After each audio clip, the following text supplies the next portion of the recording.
What's up, everybody?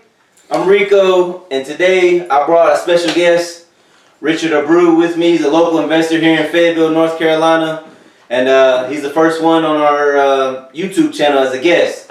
So, here you are.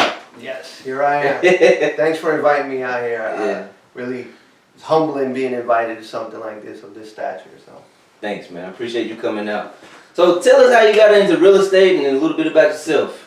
well, real estate. So, it's kind of casual investing is what I like to call it. Being in the military, we get to travel a lot. We get to move around different places. Right. So my wife and I, a long time ago, when we started moving from place to place, we said, "Hey, let's not rent.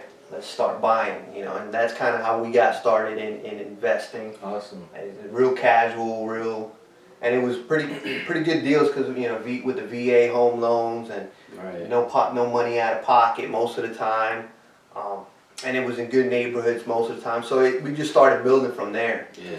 And until last year, we finally said, hey, 2019, we said, let's buckle down. We're transitioning out of the military. Let's do this, Yeah. let's do this 100%. Well, not 100% because I'm still in. Right. But right. let's get serious and start our exit strategy into the real world. But the main thing is you took that step, man, that leap, and you're actually taking action. So I appreciate you coming on the show, man. I really do, man. So I guess, man, let's jump into some questions. Okay. Like what type of major repairs do you look for when you're buying a property? Things like that. Well, originally, a few years back, we didn't want any repairs, right? But those are at the top dollar, so that's not what we look for anymore, right? Right. Okay. So what we're looking for now is we do want a lot of repairs. Okay. The more repairs we got to do, the better. We are buy and hold investors. Okay. So what we look to do is go in there, repair all the major systems, HVAC, roof, kitchen, bathrooms, plumbing, electrical, flooring too. But that's more cosmetic. But fix all the big things that we have to fix. Okay. Because at the end of it, we want maximum appraisal. That's right. But at minimum cost. So it's a balance, Yeah. And so like I said, we're buying whole guys. We're looking to do rentals. If I was a flipper, it'd be a little bit different, but we're looking for that sweet spot of what's going to last a long time, what's going to not cost so much, and what's going to give us maximum appraisal value. That's right. That's right. So for all you people out there watching that are new to this, appraisal is when someone comes out and assesses your property and gives you top value for your property. So lesson right here, top appraisal, and fix it up to get a top appraisal for the property. That's a golden nugget my man just dropped. What kind of percentage of profit do you like to fall in? I don't know if you can do that with the rent and hold, or what type of percentage maybe would you like to fall in for a property, investment property? So we don't do flips, not Right, that okay, we don't yeah. do, we haven't, an opportunity hasn't presented itself to do a flip. Okay. And let me rephrase that a little bit. They have, but because the numbers work out for us to buy and hold, and that's our primary strategy, that's what we prefer to do. Now, if we're not saying no to flips, but that's not our primary strategy. We have talked, my partner and I have talked about what we would do if a flip presented itself, Right. and what our numbers would look like. And for a flip, we don't look at a percentage, we look more at, we want 50 to walk away with $15K profit. After all expenses, holding costs, acquisition costs, everything, Okay. $15K. I think that's worthwhile for us. Okay. Okay. That's good. That's good, man. I think around here that's about average, around 15K. Yeah. I know a lot of times you watch HGTV, you see like 55K. And, Oh yeah. Yeah, that's out in California. That's normal stuff out there. But in local areas like this, 15K, maybe 20, 25K is a home run. Yeah. So yeah, that's good that you pointed that out. So how do you determine the price, of these properties? How do you know if it's a good deal or if it's a bad deal? Yeah. Yeah. ARV, after repair value, that's probably one of your most important numbers. Right. Learning how to determine that, running the comps, the comparables, That's also important. They kind of go hand in hand. So how do I get those? You know, that's kind of one of the questions is how do you get your comps? How do you get your ARV? A lot of people have this big mystery about, I don't know what the heck I'm doing. I don't think it's that difficult. Right.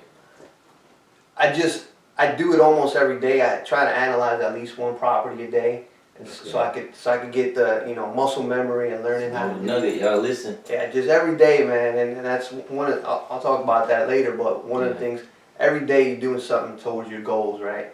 So the way we do our comps is a combination of Zillow. I know the Z estimate, people are like, oh, it says this, but maybe not the Z estimate, but the raw data is in Zillow. So in other words, you go in there, you zoom into that property, and you know how much other properties around it have sold for. True. You know, so it's easy to put a filter and put, hey, within the last year, what sold and at what price? Right. Does it look like the house I'm gonna buy? You know, those things are there. You know, so that's one way if you don't want to pay. The other thing I use a software system. I don't want to mention it, but I do use a real estate investment software system that's pretty popular out there, and it's You want me to mention it? It's up to you. It's up to you, man. Right. If you want to. So I like PropStream personally. Okay. I use PropStream. I've used a couple other softwares, but I like PropStream the most. Yeah. You know, you do have to pay. I don't know how much it costs now, but you do have to pay for that service. But I do like how it presents the comparables and how you could filter all kinds of stuff. You know, and it'll the most important number for comparables and ARVs is looking at that square foot. Yeah. Price per square foot. Yeah, most definitely. And then so I use that Zillow, PropStream. If I'm really interested in a property, then I might ask another investor, hey, take a look at this, tell me what you think. Yeah. And they'll let me know what they think. It's a community, so it's you can call your buddy, you're like, hey man, I don't know what to do with this. Here it is, let me know what you think. And then if I'm really, really serious about it, I shoot it over to, I do work with an agent every once in a while. Okay. And I got a property manager that I work with. Awesome. And so I shoot them, hey, what do you think the ARV is going to be when I'm running my numbers as a buy and hold? What do you think the ARV is going to be? What do you think the rent's going to be? Because as a buy and hold guy, that's what's important to me. What's the rent? Repairs. Putting the whole package together, when you do the repair costs, right. What I end up doing is I do in fives. And so what that means is I know a bathroom's going to cost me about $5,000. This is going to cost me about $5,000. That's going to cost, and it's going to be plus or minus. Yeah. You know, it's going to be plus or minus, but that gets me in the ballpark. Oh yeah, ballpark. Yeah. Get me in the ballpark. Definitely. You know, and then if I'm a step further is to go in there and be like, okay, well, how much is this? Just paint that you got to do? Is it a moderate repair or is it a major rehab? Right. So if it's like minor, I go $5 a square foot, $10 a square foot, depending on the location. Right. You know, if it's a nice Jack Britt area, I'm gonna multiply by 10. 1,000 square feet times 10. Yeah. You know, if it's I don't buy it in the Merc, but if I were, it's like $5. Yeah. So you gotta kind of know your neighborhood a little bit. You gotta know your area. Yeah. And then if it's a moderate repairs or moderate rehab, I put about $20. Do about $20 a square foot. If it's a major overhaul, you're looking at 35, 40, 45. So and then that'll get you in the ballpark. Ballpark, yeah. So you don't have to be spot on, just like you're saying, just be in the ballpark, so you kind of know your numbers. A question that I have, another question, whenever you're doing your comps, the square footage, what range would you need to be in as far as looking at comparables, other properties that, so are you going over 200-300 square foot to the house that your house might be like 1,500 square feet? Do you look at 2,000 square foot homes, or are you looking at 1,000 square foot rent, or do you try to like stay within the range of 200 to 300? Yeah, so I stay in the plus or minus 150 to 200. Okay. So if my subject property is 1,200 square feet, I don't want to go below 1050 and then to 1350 about. Okay. So I try to stick to that. And if you could pull up pictures of it and see it and be like, okay, this house is not Right. You know? And that's the beauty with some of the software is the one I use allows you to uncheck that one, Yeah. and then it recalculates a square foot. Oh wow. Yeah, so then That's I more know accurate. Yeah. it's a little bit more accurate. I could take off cash purchases, for example. Okay. Like, okay, that's a cash purchase. I don't want it. I know that's probably like you know, an investor that bought that one, so Yeah. I don't want that to calculate. So, and then that way I kind of know, hey, okay, this is a pretty good number. Right. Right. That's awesome, man. I hope y'all are listening, man, because my dude is dropping knowledge right now. So, what are your favorite strategies as far as purchasing the property or obtaining the property? What is one of your favorite strategies? Okay. So strategy wise, like I started with, we like buying wholes, we like rentals, we like doing long term rentals. One of the acronyms that's floating around a lot is BRRRR, B with 4 R's. Okay. And that's buy, rehab, rent, refinance, and repeat. Listen, y'all. Listen. So that's kind of what we like to do is we buy as low as we can, we fix it up, right? And going back to the first question is we fix it up as best so we can maximize that appraisal, because it's going to come in handy in the future. No doubt. So just dropping some numbers here. Let's say we buy it at $20,000. We drop $20,000 in rehab. The ARV, which I figured out in the beginning, was in the 100,000 range, right? And then we get it appraised after the rehab. Right. Hopefully my ARV of 100,000 was correct. You know, hopefully the ARV was correct, and the appraiser and the appraisal agrees with me and gives me 100,000. That's what you hope for, right? That's what you hope for. That's what you hope for. And then what we do is so now we're in the whole 40 grand. That's not including, and people always forget the holding costs, the acquisition costs. There's other costs associated with investment that isn't just the purchase price and the rehab. Right. Attorney fees, turning on the water, turning on the electricity. You forget about that stuff. You do, man. You do. So. You know, that's easy. $1,000 right there. Attorney, water. Oh, you need to put $500 down. Whatever the case may be. Oh, insurance. Oh You gotta yeah, get insurance. Yeah. You know. So there's all these small costs associated with it, and just try to be as close as you can. Think those things through. Hey, what do I need to add to this? Yeah. To that? So we're in the whole 40 without the additional expenses, right? They come back and they say, hey, we could give you 100,000. The house is going to appraise for 100,000. Well, I'm going to pull, best case scenario, I could pull out 75% of the appraised value. Wow. So in this case, it's 75,000 in this example. Right. So the bank says, okay, we're going to give you 75,000. Mm-hmm. I recover my 40 grand, right, Right. from the purchase and the rehab, and then I quote unquote pocket 35,000, Right. the remainder, but minus all the little expenses you got to deal with. Nice, man. Nice. And then you just got your money back to do another one. So Yeah. that's buy, rehab, rent. You rent it out, obviously. You refinance it. Mm-hmm. You know, you got your money back, and repeat the whole process. Repeat the whole over. process Yeah. over. I hope y'all taking notes, y'all. This man is dropping dimes out here. He's dropping knowledge out here. So listen to what my man is saying. He does this every day, all day. It's nothing new to him. So please take notes. As a real estate investor, what would be some advice you would give to our audience right here? I tell you, this is my quote or phrase or whatever, but you hear it in different ways, but taking imperfect action every day. Okay. Every day.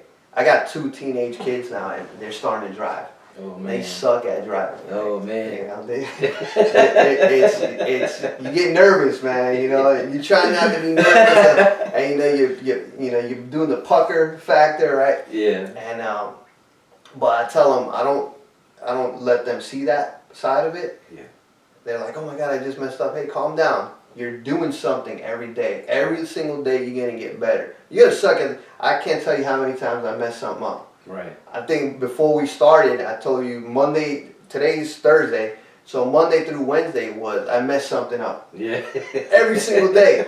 But it didn't stop me, It's man. true. You just gotta It's keep true. chugging, man. Keep chugging. It's and as true. long as you believe in yourself, right? All these little cheesy things, but you gotta be in it. You know, you gotta be. There's gonna be stumbling blocks, and as long as you keep taking imperfect action every That's true. single day, that's it. You That's get it. there. That's it.